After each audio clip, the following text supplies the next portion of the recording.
Bismillah wassalatu wassalamu ala rasulillah amma ba'd. Badba Allah balungi betutambula nammwe ku programu ya feno eya hadithi y'olunaku.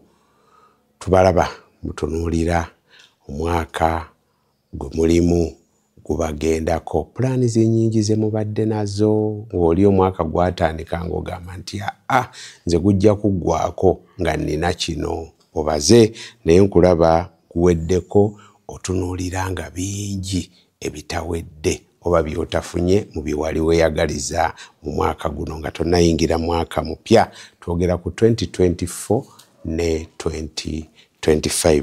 Naye obubaka bwange obwokusatu gy'oli nkugamba nti siima Allah subhanahu wa ta'ala byakuwadde mu mwaka guno ogw'olimu nga tegunnaggwako, ate omwebaze ebirungi byonna byakuweereddemu, ate omwebaze n'ebibi byonna byakuwonyezza mu mwaka guno. Oli wa ddembe okumusaba okukwongera mu mwaka omupya osobole okufuna byonna bye wali weegomba okubeera nti ofunira mu mwaka guno omukadde.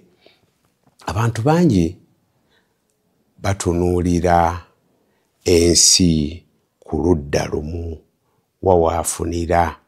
Kaakati kyova olaba batunula nnyo ku sayidi ey'okufiirwa n'obutalabawo Allah subhanahu wa ta'ala byaba abawadde. Naye bw'obaako ky'otafunye jjukira nti bingi by'olina abantu bangi nnyo abatasobodde kubeera nti nno bafuna ebirungi ebyenkana ggwe by'olina. Kikumala okubeera nti oli mu balamu. Allah subhanahu wa ta'ala akuwadde obulamu, omwaka guno guggwako, obeere ng'oyingira omwaka omulala nga gwakutadde mu balamu. Naye bangi Allah baggyeewo, n'olwaleero lwennyini bangi Allah subhanahu wa ta'ala baatutte ng'obadde tolina kyobasinga, si mubiri muwagguufu, si bulamu nti nno obadde kwegamba nti oli wanjawulo nnyo, wabula nga babadde bakusinga era bw'obatunuulira obalaba mu bakubadde waggulu oba bakubadde ewala. Naye nga Allah subhanahu wa ta'ala bo abatutte tabasobozesa kubeera nti otuuka wano w'oli ng'otunuulira nti ofundikira omwaka.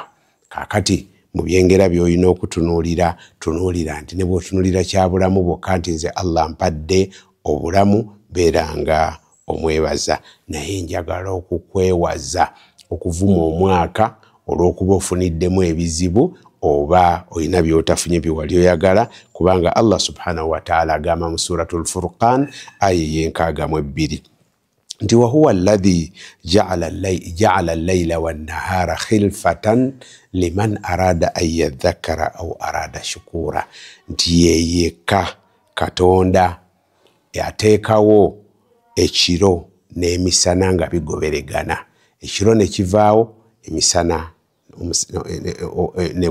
obudde ne bukya, emisana ne buddirira ekiro, n'emisana ne butuuka ne buziba, ekiro ne kiddirira. Ensi n'etambula bw'etyo, olunaku ne luziba, n'otwakuba ewiiki, n'okuba omwezi, n'okuba omwaka nga tomanyi. Ne Allah subhanahu wa ta'ala agamba liman arada an yadhakkara, yabikola bwe bityo nga bigoberegana ku supiidi ey'ekitalo eri oyo ayagala okwebuulirira aw arada shukuru, oba ayagala okwebaza Allah subhanahu wa ta'ala. Kiki kyeweebuulirira nakyo? Supiidi ennaku ziddukira ekumala okwebuulirira, n'obeera nga buli lunaku weekebera naddala kati wano w'oli. Walhamdulillahi rabbil alamin.